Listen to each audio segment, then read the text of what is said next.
खूनी गुफा का राज बना सभी जानवरों के लिए तबाही और चालाक बाघ। दूर पहाड़ों के बीच एक हरा भरा जंगल था। उस जंगल का राजा एक सफेद शेर था जिसका नाम था भीमा। भीमा शेर इतना खूबसूरत था कि आसपास के जंगलवासी उसे देखकर रश करते थे और बातें क्या करते थे। अरे भालू भाई, ये पास वाले जंगल के राजा भीमा शेर कितने खूबसूरत हैं। ये तो अंधेरे में चांद के जैसे हैं। हाँ गाय बहन, ये तो है। भीमा राजा शेर है ही इतने खूबसूरत। आसपास के जंगलवासी सभी भीमा शेर से बहुत खुश थे, लेकिन वो जंगलवासी जैसा भीमा शेर को समझती थी वो तो ऐसा था ही नहीं। भीमा शेर हर रात एक डरावनी काली गुफा के अंदर जाता था। वह गुफा चारों तरफ से जानवरों की लाशों से घिरी हुई थी। जिधर देखो जानवरों की लाशें उस गुफा के अंदर दिखाई देती थी। ये सब लाशें कोई और नहीं, खुद भीमा शेर ही गुफा में लाता था और हर रोज वह एक जानवर की लाश को छुपते छुपाती उस गुफा के अंदर लाता और रख दिया करता। वह जादुई गुफा भीमा शेर से हर रोज एक जानवर की बलि मांगती थी। लेकिन ऐसा क्यों, चलिए जानते हैं। कुछ सालों पहले वृंदावन जंगल में भीमा शेर अपनी मां सालिनी और पिता बब्बर शेर के साथ रहा करता था। बब्बर शेर एक शक्तिशाली शेर था और वह अपनी शक्तियों से कुछ भी कर सकता था। बब्बर शेर के पास इतनी शक्तियां थी कि वह अपनी शक्तियों की मदद से जादुई दुनिया में भी जा सकता था। जादुई दुनिया आसमान के ऊपर बहुत ही खूबसूरत दुनिया थी और भीमा शेर अपने पिता के साथ उस दुनिया में जाना चाहता था।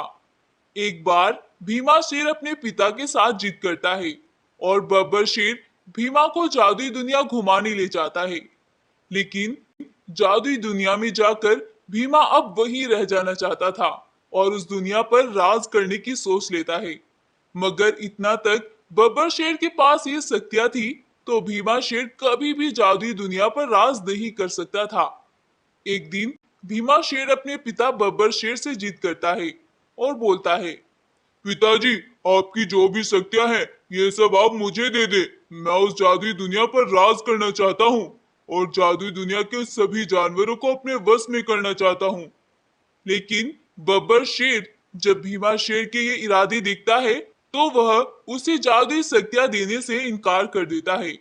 अब भीमा शेर अपने पिता को मारने का प्लान बनाता है और एक दिन वह मौका पाकर अपने पिता बब्बर शेर को मार डालता है। लेकिन वह यह नहीं जानता था कि यह शक्तियां बब्बर शेर के जिंदा रहने तक ही उसके पास थी। अब वह शक्तियां सारी की सारी गायब हो जाती है और भीमा शेर के हाथों कुछ भी नहीं लगता है। तभी वहां सालिनी शेरनी भी आ जाती है और वह जब अपने बेटे के सामने पति की लाश को देखती है उसके तो पैरों से जमीन खिसक जाती है और वह बोलती है, ये तुमने क्या किया? अपने पिता को ही मार डाला। मैं तुम्हें कभी माफ नहीं करूंगी। चले जाओ मेरे सामने से, चले जाओ यहाँ से। अब भीमा शेर वहां से चला जाता है। जब वह रास्ते में जा रहा था तो उसे एक बाघ मिलता है और वह बोलता है, अरे भीमा, क्या हुआ, इतने परेशान क्यों हो? भीमा शेर सारी बात बाघ को बताता है। ये इतनी सी बात तो मैं तुम्हें बता देता हूँ। तुम्हारे पिता हर रोज पहाड़ी के पास वाली गुफा में जाते थे और वहां एक जानवर की बलि देकर वह शक्तियां प्राप्त करते थे। ये सुनकर भीमा शेर जल्दी से जाता है और एक जानवर को मारकर उसकी बलि गुफा में चढ़ाता है। उधर बाघ ये सब बोलकर खूब खुश होता है और बोलता है, बब्बर शेर बड़ा अच्छा बनता फिरता था। अब मैं उसके बेटे से सारे बदले लूंगा। तब से अब तक भीमा शेर हर रोज शक्तियां आने का इंतजार करता है और एक जानवर की बलि रोज उस गुफा में देता है। लेकिन आज तक तो कोई शक्ति उस गुफा से नहीं आई थी। जंगल के जानवर भी अब परेशान आ गए थे क्योंकि जंगल से काफी जानवर कम हो गए थे और कोई मरता हुआ भी दिखाई नहीं पड़ता था और ना ही किसी को जानवर की लाश मिलती थी। वो सोच रहे थे कि शायद जानवर जंगल को छोड़कर जा रहे हैं। इसी सिलसिले में बात करनी कुछ जानवर शेरनी के पास जाते हैं और रानी शेरनी को सारी बात बताते हैं। रानी शेरनी, क्या आपको पता है जंगल से बहुत से जानवर कम हो गए हैं? हाँ, ये तो मैंने भी गौर किया है कि जंगल से जानवर कम हो रहे हैं, लेकिन कौन कर रहा है ये सब? इधर जंगल के जानवर परेशान थे और उधर भीमा शेर शक्तियां प्राप्त करने की कोशिशों में लगा था। एक दिन शेरनी जंगल में घूम रही थी, तभी उसे भीमा शेर जंगल में घूमता हुआ दिखाई पड़ता है। अपने बेटे को देखकर शेरनी उसके पीछे पीछे जाती है और भीमा शेर से बात करने की कोशिश करती है, लेकिन भीमा शेरनी से आगे निकल जाता है। तभी शेरनी को बाघ मिलता है और वह शेरनी से बोलता है, अरे शेरनी बहन, क्या हुआ, कहाँ चले जा रही हो? शेरनी बाघ की आदत से अच्छे से वाकिफ थी और वह उसे अनदेखा करके आगे बढ़ती है, लेकिन बाघ शेरनी का रास्ता रोक लेता है और बोलता है, अरे कहाँ चले जा रही हो? अपने बेटे की हरकतों को जरा देख लो, वो क्या क्या करता फिर रहा है। क्या कर रहा है मेरा बेटा, और तुम क्या जानते हो उसके बारे में? मैं तो सब जानता हूँ, बस तुम ही अनजान हो। क्या मतलब है तुम्हारा, और तुम क्या कहना चाहते हो? चलो दिखाता हूँ, मेरे साथ चलो। अब बाघ शेरनी को अपने साथ भीमा शेर के पास लेकर जाता है। भीमा शेर गुफा के अंदर लाशों से घिरा हुआ खड़ा था। यह देखकर शेरनी घबरा जाती है और बोलती है, ये सब क्या है? ये यहाँ क्या कर रहा है? शेरनी की आवाज सुनकर भीमा बाहर आता है। भीमा, ये सब क्या है?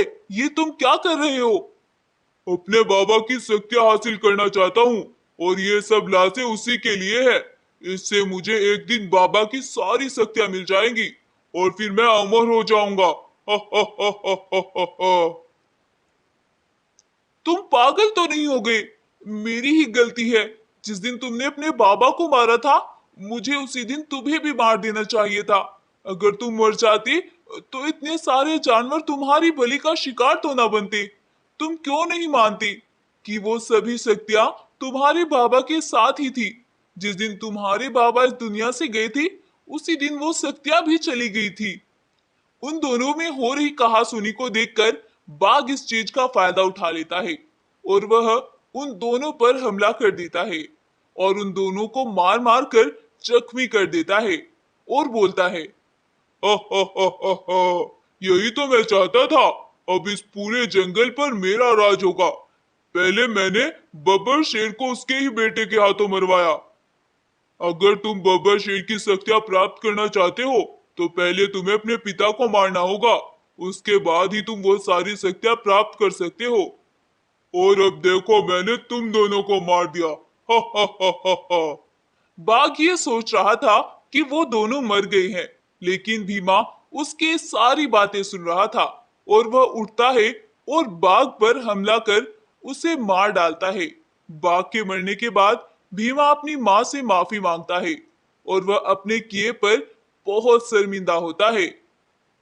अब शेरनी भीमा को माफ कर देती है और उसे जंगल के सभी जानवरों से भी माफी मांगने का बोलती है।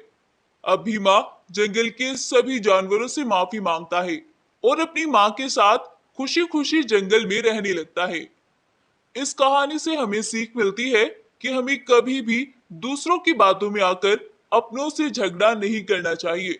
अपनों के जैसा कोई नहीं होता और दूसरे तो सिर्फ आग लगाने का काम करते हैं और अपना मतलब निकाल लेते हैं।